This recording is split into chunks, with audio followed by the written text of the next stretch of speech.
Hi good evening.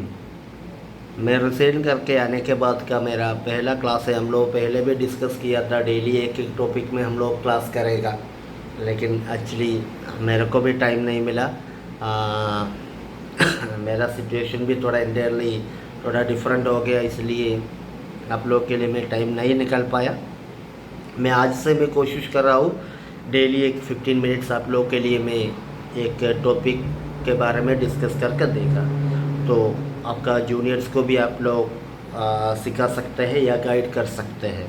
आज I believe मैं जैसा आप लोगों को मैंने टीच किया वैसा ही आप लोगों का जूनियर्स को भी टीच कर सकते हैं। मैं ऐसा ही बिलीव कर रहा हूँ। मैं आप लोगों को अच्छा सा इतना साल संभाल कर रखा है, बाकी मुझे पता नहीं। एनीवे, आज हम लोग देखेगा ABG। As you all know, ABG is arterial blood gas.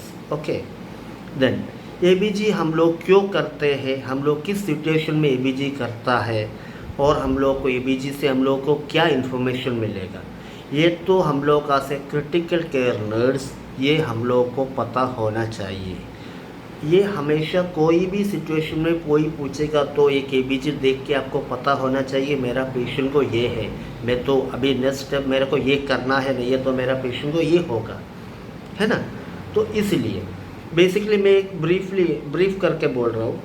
ABG में हम लोग पहले देखेगा एक pH, उसके बाद हम लोग देखेगा PCO2, उसके बाद हम लोग देखेगा PO2, उसके बाद हम लोग देखेगा बाइकार्ब या HCO3। ओके, उसके बाद pH मतलब क्या है? pH मतलब एक एसिड बेस बैलेंस होता है ना।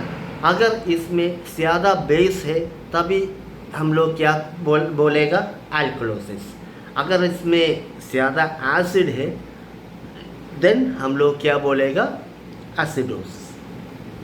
ओके, फर्स्ट ऑफ ऑल मैं पूरा लेवल बता रहे। अगर एक normal pH is 7.35 to 7.45, then PCO2 normal है 35 to 45, एंड देन हम लोगों को आएगा PO2 नॉर्मल है around 80 to 100, and then bicarb या HCO3 it is up to 22 to 26 या even up to 28 is acceptable.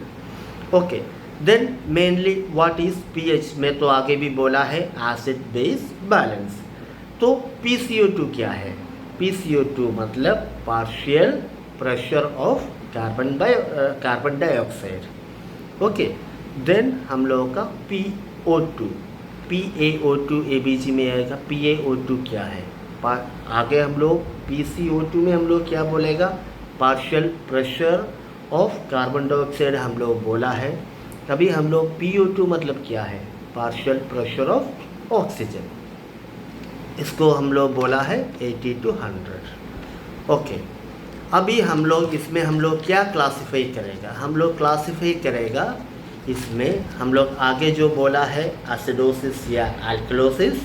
उसके बाद हम लोग अभी और क्या क्लासीफाई करेगा, हम लोगों को पता चला है अगर pH ज़्यादा है तो अल्कलोसिस हो गया, pH कम है तो एसिडोसिस हो गया, है ना। उसके बाद हम लोगों को क्या पता चलेगा इसमें, उसके बाद हम लोग को ये देखना है इट इज़ मेटाबॉलिक या रेस्पिरेटरी। ना ये तो ये मेटाबॉलिक एसिडोसिस होगा, नहीं ये तो मेटाबॉलिक अल्कलोसिस होगा, नहीं ये तो रेस्पिरेटरी एसिडोसिस होगा, रेस्पिरेटरी अल्कलोसिस होगा। सर्टन पेशेंट्स को हम लोग आएगा ABG करेगा, इसमें हम लोग को आएगा अगर pH कम है, PCO2 कम है और बाइकार्ब कम है, then it will be metabolic acidosis.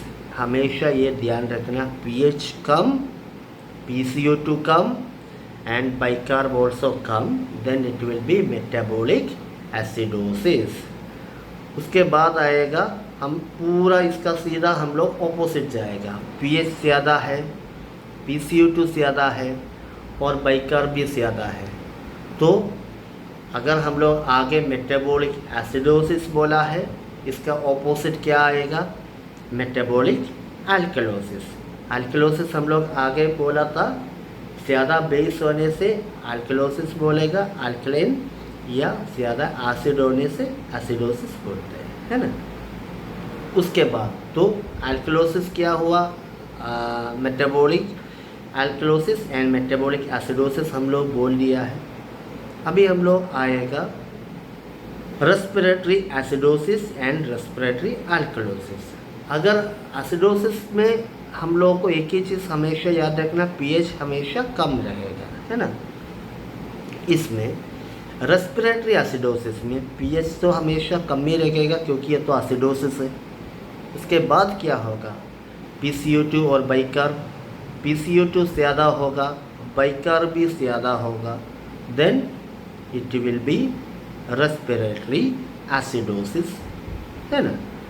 Then हम लोग का क्या बाकी है, रेस्पिरेटरी अल्कलोसिस। तो इसमें भी सेम क्या है, पीएच अल्कलोसिस में हमेशा ज़्यादा रहेगा, है ना।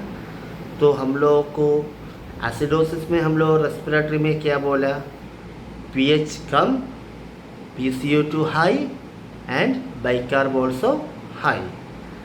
तो इसका ज़्यादा सीधा उल्टा आएगा, एकदम ऑपोजिट साइड में आएगा रेस्पिरेटरी अल्कलोसिस, मतलब पीएच ज़्यादा, PCO2 कम, देन बाइकार्ब ऑल्सो कम, तभी स्टेज में ये आएगा रेस्पिरेटरी अल्कलोसिस। ओके, हम लोग कौन कौन सा पेशेंट्स में हम लोग ABG हम लोग को देखना है। अगर कोई पेशेंट्स का आउटपुट कम है, सडनली कम हो रहे, पेशेंट थोड़ा बहुत डिटेरिएट हो रहे लग रहे, थोड़ा ड्राउसी फील हो रहे, पेशेंट का BP ड्रॉप हो रहे, ये सब कंडीशन में हम लोग को इनिशियली हम लोग को आइडेंटिफाई करना है, हम लोग को एक ABG देखे। और ABG में उसके सेम लेवल में हम लोग देखेगा, इसमें हीमोग्लोबिन आएगा, शुगर लेवल आएगा, हम लोगों का सोडियम पोटासियम, ये सब कुछ आएगा। मैं डिटेल नहीं गया है, तो ये सब डिटेल बोलने के लिए मिनिमम 2-3 टॉपिक लगेगा ना, इसलिए तो मैं इतना टाइम तो आप लोगों के पास भी नहीं, इसलिए मैं इतना डिटेल में अभी नहीं जा रहा हूँ। बस बेसिक चीज़ यही है, वो आप लोगों को हमेशा याद रखना है, अल्कलोसिस, एसिडोसिस, मेटाबॉलिक, रेस्पिरेटरी। तो कब मेटाबॉलिक होता है, कब रेस्पिरेटरी होता है, कब मेटाबॉलिक एसिडोसिस है, कब मेटाबॉलिक अल्कलोसिस है, कब रेस्पिरेटरी एसिडोसिस है, कब रेस्पिरेटरी अल्कलोसिस है। इतना चीज़ हमेशा आप लोगों को दिमाग में रखना है। हम लोग सब क्रिटिकल केयर में काम कर रहा हो, इसलिए ये एक क्रिटिकल वैल्यू है। अगर ABG आपको अच्छा सा पता है, ऑलमोस्ट एक 50% आपको डायग्नोस कर सकते हैं, पेशेंट को मैनेज कर सकते हैं। इसलिए प्लीज़ ये चीज़ आप लोग दिमाग में रखना, ठीक है। नेक्स्ट दिन और कोई एक टॉपिक आप लोग बोल देना, कौन सा हम लोगों को लेना है, वो लेके हम लोग करेगा। Good night.